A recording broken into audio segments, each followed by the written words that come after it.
Welcome back, Motorized Bike Enthusiast. I've had the flu for the past week and a half. I'm just now getting over it, so bear with me. My voice is probably going to kind of be funky. But we did manage to get some work done. We swapped the motor on the red Huffy. Basically, the other motor is toast. I was hoping to get it on video. I didn't, but you guys didn't miss anything. It just lost power until it died. There was just nothing left. It lost power, nothing. Tried swapping the carbs, cleaning the carbs, all that good stuff. The motor's toast. Took it off, and those cylinder walls are jacked up. They were gouged good. I don't know what got into that motor, but it was something gnarly because it was like etching into the walls. Now, some viewers commented, they said that it's possible the piston was rotated improperly, meaning that the pin for the piston rings could have possibly been pushing itself into the walls. And I've heard of this happening before. That made sense based off the original damage I saw. And you guys will see in the video. But when I checked the piston, it was rotated in the correct position. At least as far as I could tell, the pin was on the opposite side of the exhaust port, which I imagine is where it's supposed to be. But it doesn't matter because the pin wasn't where the damage was. Something else did it. Anyways, we're going to go ahead and swap the motor, ride the bike. I'm going to just leave the audio as is. You guys can enjoy the sounds of tools and the motor and all that good stuff. Then we're going to come back to the fun part of the video, the comment section, where we are going to be replying and commenting on your comments. Some of these are going to be entertaining, I promise, because you know the motorized bike community. Anyways, a lot of these are just basic questions, but some of them are just outright wow. And I'm going to leave it as a list. This is kind of going to be a list video. Things that everybody needs to know about motorized bikes, but nobody really talks about. At least as far as I've seen, a few of the things we're going to cover in this list, not everything, but a few of them are things that I haven't seen in forums, I haven't seen in videos, I haven't seen in the manual. Obviously, there's nothing in the manual other than, here, build the bike, try not to die.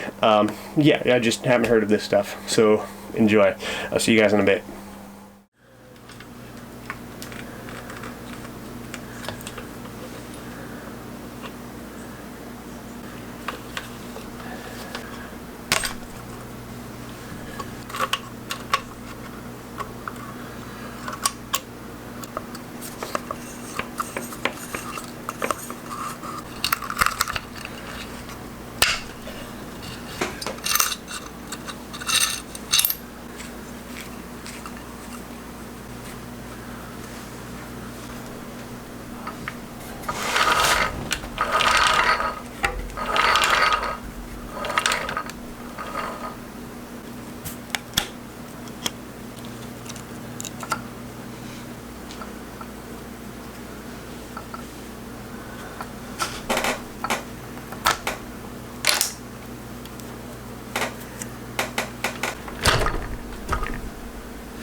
Well, shit.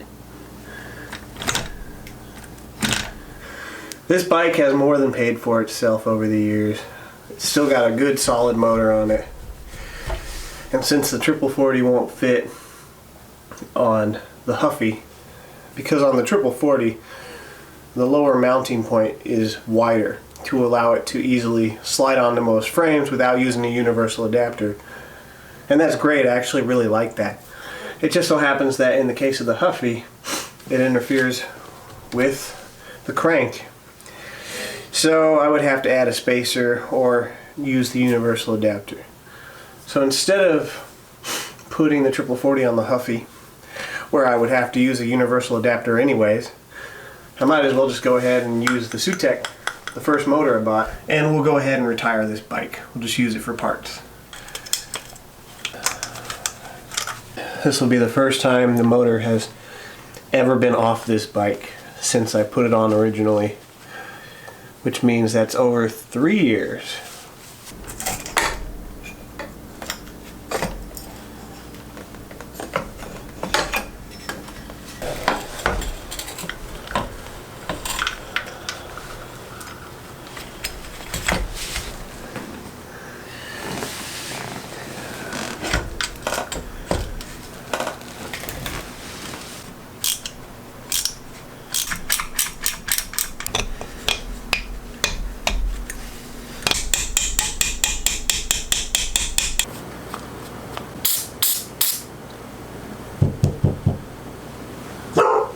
Nope, it's me. It's just me, puppy. It's just me, pup. Okay. You're a good guard dog. Yes, you are. Good little guard dog.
Alright guys, hope you enjoyed that ride. Obviously we still got some work to do on the bike. The chain tension is kind of off. Chain was falling off. The throttle is all out of whack. It might be running lean, or it could have an air leak. We'll find out. Check the spark plug. I need to reroute some cables and just a handful of other stuff. I ordered some proper caliper handbrakes, but they weren't here in time for the video, so we had some interesting moments at some stop signs. Moving right along, let's get to the comment section. Jeremiah would love to have as much space as I have to ride. He says that trails where he lives are few and far between. Unfortunately, it's deceptive. I think it's like 94% of Louisiana is private property, which means if you walk out your door and you cross the street, you're probably trespassing. Jim says I have terrible roads. Jim is correct. I don't live in Georgia though. Louisiana. A lot of rain, a lot of potholes. Alright, so these next two comments I want to put back to back. Now, they're about totally separate situations, but they bring in one very strong point which I think everybody needs to realize. Basically, if something goes wrong a lot, and it's always the same thing, 4, 5, 6, 7, 8 times, is it possible that you're doing something wrong? If you answered no, then I can't help you. From Monroe, the local boy, not too far away. Been hit 11 times. People can't drive. 11 times, 20 miles an hour plus. Down sidewalk on new e-bike. Car passes me at 35. Immediately turns right. Nowhere to go. Drives in the grass. If you've been hit... Okay, no. Let's just do this. If I've been hit... If I have been hit 11 times... I promise I'm doing something wrong, okay? There is a point after probably about 6 or 7 times where I'm going to start to say, maybe it's not just terrible drivers. Alright, now, the next comment is going to be about the same thing, but let's get this one over with first. I don't really want to come down on this guy, because this is actually something that everybody finds out, but not everybody talks about. Motorcyclists especially know about this. They learn it right away. You have to ride like you're invisible, okay? You need to ride with the state of mind that nobody can see me. If you ride like that, then you're constantly trying to avoid situations, bad situations. Now, there are certain people out there who absolutely refuse to swallow their pride and give up their right of way. And those people are going to die very quickly. When you're on a bike, motorcycle, motorized bike, doesn't really matter. You need to understand that driving needs to be very defensive, especially on motorized bikes, because see, let's take his situation. He's on a sidewalk going over 20 miles an hour. Now, if a motorist passes you on a sidewalk, they're probably going to see you, but it's not going to occur to them that your bike is going double or triple the speed that most people on bikes go, okay? So when they turn, they think they have plenty of time, and all of a sudden this dude on a bike just slams into him. Is it the driver's fault? Maybe. It'd be a very good chance it actually was technically the driver's fault. But if you're dead or seriously hurt, does it matter? You can avoid this situation. Now, there's a lot of other situations which pertain to this rule, but you need to anticipate what other drivers might do, pulling out in front of you, cutting you off, just anything, you know. You need to anticipate it. You basically need to try and read minds, you know. I don't think I need to go any further into that. I think you guys get the point. But when you're riding a motorized bike, you don't ride it like you're on a bike, and you don't ride it like you're in a car. You ride it like you're on a motorized bike. And you understand that a lot of people don't fully get what these machines we're riding are capable of, okay? Alright, moving right along. Alright, this guy's fun. According to him, the rag joint is directly responsible and solely responsible for destroying 4 rims on his bikes. Now, I'm going to give you guys just a moment to let that soak in. Okay, that's good enough. Now let's talk about this. He told me to get a clamp-on style adapter because I'm going to break spokes. I'm not, because I understand the simple fact that there's more to a rag joint than just putting it on properly. Okay, obviously that is important. That's the part that everyone tells you and shows you how to do. They tell and show you how to put a rag joint properly on a bike, how to true it, how to make sure it's tight, how to make sure it doesn't wobble, all that good stuff. But what most people don't tell you, I don't see everybody talk about, is you have to actually maintenance them. you have to go back and check the nuts periodically. During the break-in period especially. Now during the break-in period, you should be checking the nuts on a rag joint like every 2 or 3 rides. You need to make sure that they're still tight and go around and make sure it's still true. Now, you don't have to do this as often after the break-in, but you should still do it every couple of months if you ride your bike a lot. Because what happens, those 2 thick rubber washers, the rag joint, they compress when you're installing it. As you ride the bike, they compress more under the stress of the motor and just various obstacles you ride over, okay? This is all minute, but it adds up. A big factor that plays into it is changes in humidity and temperature. Those cause the rubber to either shrink or stretch, but at some point the rubber will continue to compress, and when it compresses, it's no longer putting outward tension on the nuts that are holding the sprocket to the bike, and that causes them to loosen. The nuts might not have actually moved at all, but they are no longer tight. So after you've done this enough times, eventually the rubber has really no more room to compress. It reaches a point where it's solid and you're good. Once you get there, for the most part, you can just forget about it. But rag joints are not like clamp-on style adapters. You don't put them on and then forget about them. No, that's how you tear up rims and spokes, and that's why I have never even broken a spoke.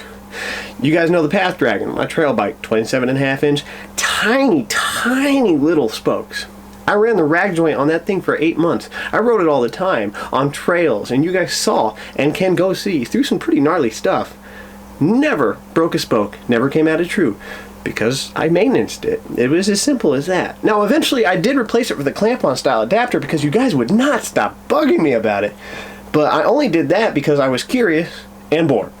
And when I was done with it, I actually regretted it and wish I'd just stuck with the rag joint because it wasn't a problem. Corey Grove wants to build a similar style dirt bike, trail bike with a big sprocket on the back. Had a question about the stock 415 chain that comes with the motor kit.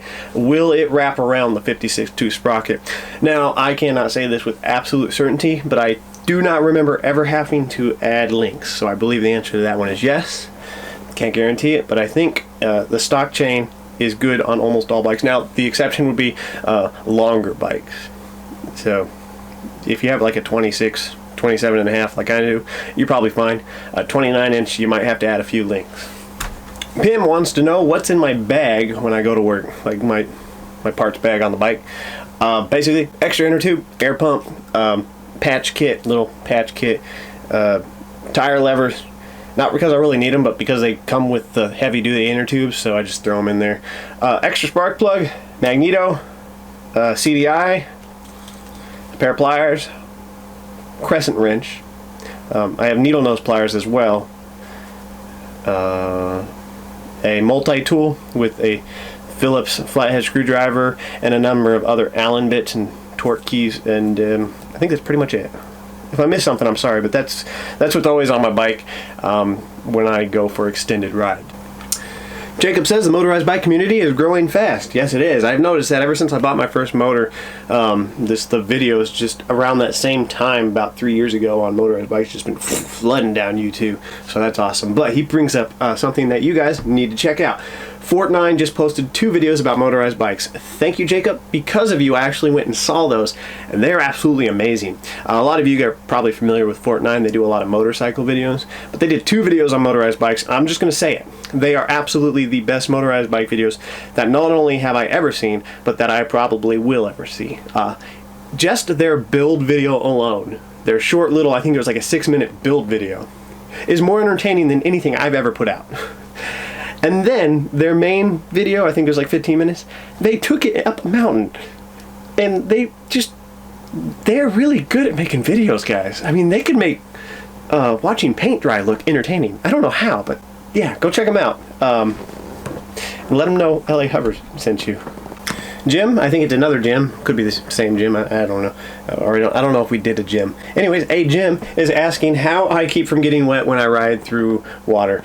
In short, I don't. The only bike that has fenders is my trail bike, and those are the plastic universal fenders, which I have held onto the bike with about 1,000 zip ties. Contrary to popular belief, you can run fenders on a bike just fine, as long as you secure them very well. And I also recommend the plastic ones. They are ugly, especially when you're riding and they're bouncing all over the place, but they keep the happy trail off your back. This is a good one. Tanner says I should do a video on the Cranbrook with a fork swap and disc brakes. I'm actually interested in this, so if you guys have any recommendations on a decent quality fork that will fit the Cranbrook, stock Huffy Cranbrook, please let me know, because I've never actually done a fork swap, so I'm not sure what the sizes would be when I'm looking for something like that. So if you guys know of a fork that will fit the Cranbrook, let me know. I'm not looking for anything crazy expensive, but I definitely want something good. I don't want some super cheap knockoff. On my why I don't sell motorized bike videos, Kevin commented, I've bought and sold 2 and it's quick cash, but you feel guilty knowing that someone's dreams were crushed by China quality motors. I just wanted to bring that up because that comment was awesome. that was pretty good. Okay, Barry C. I just ordered a spring action chain tensioner. My chain keeps getting caught in the motor. Do you think this will fix it? Okay guys, this one's gonna be a little long, but bear with me because there's a few points I want to catch in this one. He's having chain lockup issues. We've all pretty much had this happen at least once. If you haven't, great, good for you. When it happens, it sucks. Usually it happens when you go to start the bike. The chain folds up in that little empty space right above the front sprocket in the motor case. Under that cover, where you usually have to take off to put the chain on the bike in the first place. Yeah, folds up in there, and you know how it is like to try and deal with that. Now, this can actually damage your motor. That happened to my Zeta 4040. I had so many bad chain lockups that the shaft actually eventually bent. So I had to replace that, which is why it's currently not on a bike. I just haven't gotten time to put it back on a bike. We tried, didn't fit. Anyways, the spring tensioner will not help at all. It'll actually probably make it worse. If you're having chain lockup issues, 2 ways you can really fix it. Number 1, the most common, which is probably the most important, is just to make sure that you have proper chain tension, okay? If you have too much slop in the top chain, then when you go to start the bike, it can easily fold up. If you're using a spring tensioner, when you go to start the bike, you lose all the tension in the top of your chain. Now, spring tensioners can work without locking up the motor, but very specific situations call for them. My trail bike uses a spring tensioner, but not because I want to, because I have to. The rear sprocket is so big, without the tensioner to bring the chain up, it will rub against the bottom bar. I think the chainstay bar is what it's called, and eventually it would just eat away at that. So I have to use spring tensioner on mine. The stock tensioner doesn't go high enough. Big sprocket. There are other situations where using a spring tensioner is beneficial, but that's really the only one I can think of. The other option, if for some reason you just cannot get your chain tension worked out, which probably has something to do with your rear sprocket not being lined up or trued, you can take that little cover off over the sprocket on the motor. You can clean that top area really well, the empty space, clean it real well with degreaser, toothbrush, whatever, and then fill it with epoxy putty. Usually I'll leave the chain on the sprocket, I'll put a business card on top of the chain, and then I'll just fill in that empty space with epoxy putty. I use Quick Steel. That stuff is amazing. This prevents the chain from folding up in there when it loses tension. There's no room for it to fold up. As a matter of fact, if anybody happens to know whoever sells CNC machine covers which fill in that gap, I would buy one, because there, as far as I can tell, is absolutely no reason for there to be an air gap that big above the chain in the motor. Alright guys, so for the most part that's going to cover it for this video. I might do something like this in the future if you guys like it, as more comments flood in. Let me know if you want to see more stuff like this. I'm going to leave you guys with a question. Has anybody who does custom builds, you know, with the fancy exhaust system, ever considered having the exhaust output close to the chain so that the excess oil lubricates the chain? It might seem far-fetched or impractical. I'm just curious if anybody's ever done that. Alright guys, hope you enjoyed the video, and I'll see you next week. Bye.